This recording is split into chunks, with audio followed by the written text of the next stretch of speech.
they were incredibly gracious when the Republicans said, yes, we want to work on these. They could have, tried to turn it into a partisan thing, but instead they said, let's do something right for the state of Michigan. And it was good. I think that was a really good point of getting some things done. But I give the Progressive Women's Caucus, just huge credit for being exemplary leaders in both the policy space and in the state's women of the Capitol. Okay, let's go back to roads. This question is, what about the city bus routes? They tear down the streets over and over repeatedly and tear up the roads even more. What about their contribution to the damage? Yeah, I think they hold some responsibility as well. But that's gonna be up, really, in my opinion, that's, the cities have to decide how they wanna deal with that. That's, a lot of them are, they have their road funding that comes in through Act 51, just like the county does. And that's their dollars to spend and how they wanna spend it. And I think that's been a big issue for me, is local control. I mean, there's nobody that knows Muskegon better than Muskegon officials. And same with Kalamazoo, that's just the way I think it should be. So, but I do think that there's some considerations that we have to put into play. I have an issue on my own street. It kind of gets away from the buses, but I live in a little small subdivision, and we got these big garbage trucks coming in there. We got like 3 or 4 garbage truck services coming in, as well as the school buses, and it's like, who's going to pay for these roads? We as residents are paying for it, but the road commission and the township certainly aren't going to chip in any money, because it doesn't really affect that many people. But that is a big issue, though. I think I kind of compare it to the city bus routes in a way, because somebody's got to pay for these big vehicles to be out there. When the buses are full, it's a positive return on investment, right? Because if you got 20, 30 folks that are in one bus, that's better than 30 people in 30 cars, Yeah. right? In terms of damage to the roads. When they're not full, it's a different story. So I think it's something that we should keep taking a look at. And it really does depend on, part of the other problem here is we're talking about robbing Peter to pay Paul. We've been underfunding our cities by over $6 billion over the last 10 years. And it's not getting better, right? So we're going to charge, cities more on the buses to then not have enough money under the local roads funding formula, right? It's 6 of one, half a dozen of the other bad options. When it comes to funding our municipalities, and this is a kind of a hot button topic for me, it's something that the state has been doing for years and years and years, is underfunding our local units of government. And this was a promise made to them years ago, decades ago now, is that, you municipalities don't raise taxes, we as the state will make sure that you're properly funded. And they have failed to follow through on that promise, the state has.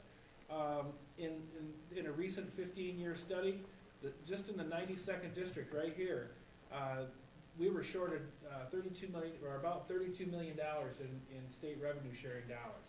And this is money that goes to pay for police, it goes to pay for fire, all these services that we've come to expect, that our residents are expecting. And that money is no longer there, or the municipalities have to turn some money around and flip-flop it and try to, do everything they can to make sure that those services are still provided for. Well, something has to give. And unfortunately, now the state blames the municipalities for not being financially prudent, and because they can't manage their finances. And I always refer back to Muskegon Township as an example.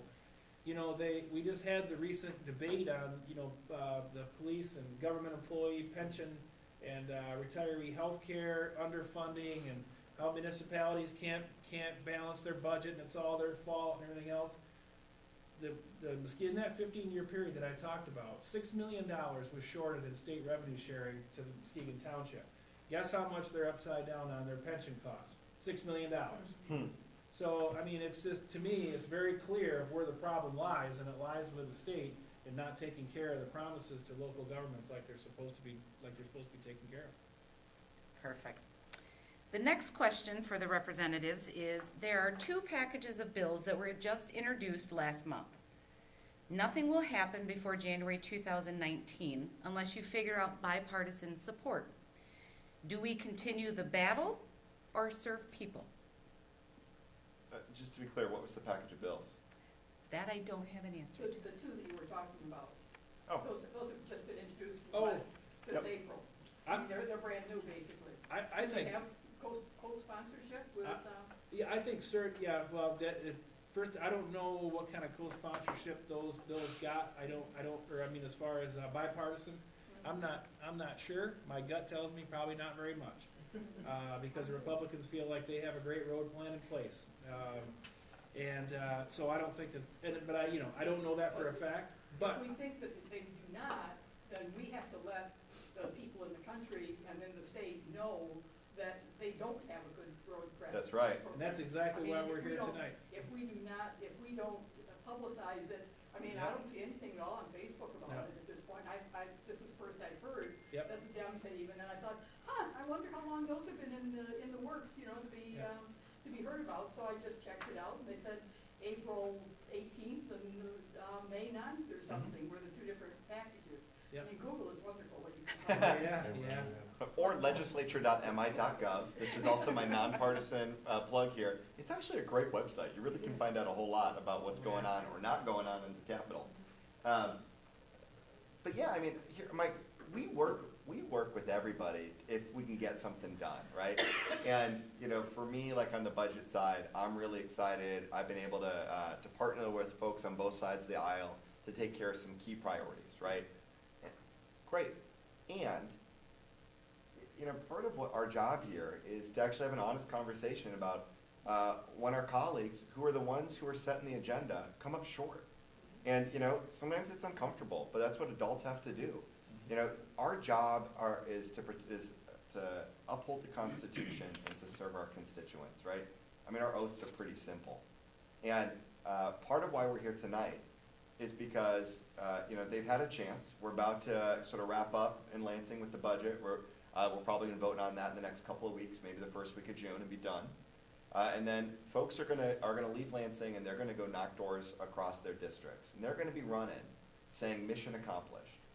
And I think what we've got to really do is remind folks, and it starts with events like this, that the potholes that we're driving over or in are dependent because the Republicans didn't do their job. And now the way we hold them accountable is at the ballot box in August and at the ballot box in November. For 8 years of Republican control, I mean, we've still got municipalities being severely underfunded. We have attempts to take away health care for people. We have roads that are falling apart. But big corporations have secured many good things over that time frame. And I'm not seeing where this is really helping out in the overall big scheme of things in Michigan. We still have people that are not being able to work full-time and earn an actual living wage. It continues like that. We're seeing it even with the prevailing wage issue at the state level, where there's attempts out there to not let people have good wages and good benefits for their families. But they can sure as hell make sure, though, that these big corporations and their friends got all these big tax breaks so that they can continue to pad their pockets. I mean, that's just my opinion on it. All right, here's our last question. You've touched on it a little bit, but we're gonna ask it straight up. If many bills have been introduced and not passed, how will the Dems get their agenda passed? Oh, 9 seats. 9 seats. Yeah. Right? All right. I want to go into some first. Okay, so as a reminder, we've all seen Schoolhouse Rock, right? Yes. But that's not how a bill becomes a law, right? Because every committee is made up of a majority of the majority. And the chair, who has the gavel, has the absolute authority to decide what will or will not move in their agenda, right? So we've introduced good public policy. We've introduced bills that are worthy of discussion. Bills that the populace says, we want a hearing on this, right? We think this deserves to be heard. But because it hurts a special interest group or the wealthiest donors that back the Republican Party say they don't want it, it means it goes nowhere, right? The only way to change that is to make sure that we change who's sitting in those seats. That's why we got to win the 91st. That's why we've got to pick up 8 more seats across the state. And by the way, Terry said it, but our candidates this year are awesome. They are super engaged. People remember what it felt like to wake up in November of 2016 and realize that we've got to live with 4 years of Trump, right? And to realize the fact that when we stay home, not voting has consequences too. And so you remember all those folks that made promises and that were posting things last year that said to themselves, I'm never missing another election, right? Those are the ones we got to then remind about getting out and voting in August and voting in November. Because we've got to make sure that they show up. When our people show up, we win. The good news is we've seen this in state after state. We've now flipped 41 state legislative seats across the country since Trump became president. 41, right? And we saw huge turnout and changes in places that held their statewide elections like Virginia and New Jersey, right? But when we're winning in Oklahoma, right? When we're winning in districts that where Hillary Clinton got 39% of the vote in a congressional district in Pennsylvania, what it's telling us is that people are ready for some change, they're ready for action. You just got to give them good candidates and remind them when the election is. August 7th, November 6th. And I'm just, kind of, again, follow up with that, and, I think specifically, and not talking from a statewide perspective, but specifically for the 91st, sorry, I can't speak on the 90th, because I don't know exactly what the dynamics are. Yeah, we got to talk a little bit more about the 90th. I'm so glad you're here. The 91st, though, we have a phenomenal, one of the really good candidate for the 2nd Congressional District. We have really good candidates in the state senate, no matter which one is your candidate and which one comes out. We've got great candidates in both spots. We got great candidates in the 91st. And I think that's all gonna help, in the big scheme of things. And I'm gonna specifically talk about the 91st, because that's my priority, is getting back control of the House. But with all of those good candidates, I think it's gonna help the 91st out a lot, whoever that candidate is in the fall. It's not gonna help just by sitting back and hoping for the best come November. It's gonna help by getting out, and whoever that candidate is, all of us getting behind them, knocking on doors, making phone calls, doing whatever we can to get that person elected come November. To me, that's just a big deal.